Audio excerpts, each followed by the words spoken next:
सुबह ही सुबह मियाँ बीवी का खूब झगड़ा हो गया।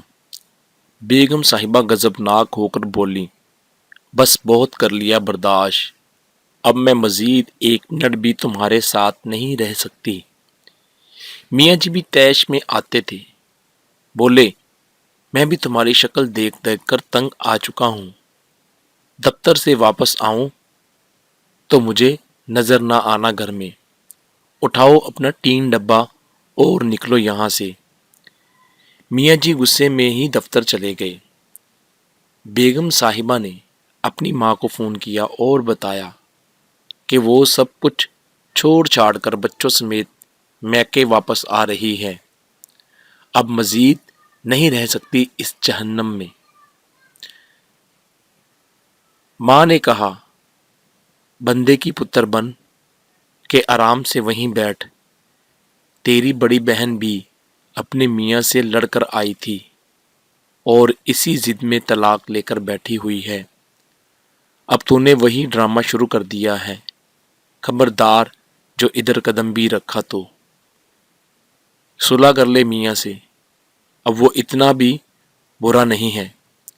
माँ ने लाल झंडी दिखाई तो बेगम साहिबा के होश ठिकाने आए और वो फूट फूट कर रो दी। जब रो कर थकी तो दिल हल्का हो चुका था। मियाँ के साथ लड़ाई का सीन सोचा तो अपनी भी काफ़ी गलतियां नज़र आईं। मुंह हाथ धोकर फ्रेश हुई और मियाँ की पसंद की डिश बनानी शुरू कर दी और साथ स्पेशल खीर भी बना ली। सोचा शाम को मियाँ जी से माफ़ी मांग लूँगी। अपना घर फिर अपना ही होता है। शाम को मियाँ जी घर आए तो बेगम ने उनका अच्छे तरीके से इस्तकबाल किया, जैसे सुबह कुछ भी ना हुआ हो। मियाँ जी को भी बहुत खुशगवार हैरत हुई।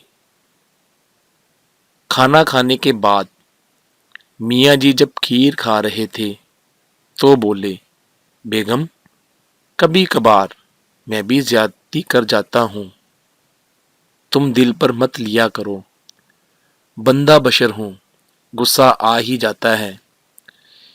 मियाँ जी बेगम के शुक्रगुजार हो रहे थे और बेगम साहिबा दिल ही दिल में अपनी माँ को दुआएं दे रही थीं, जिसकी सख्ती ने उसको यू टर्न लेने पर मजबूर किया था, वरना जज्बाती फैसले ने घर तबाह कर देना था।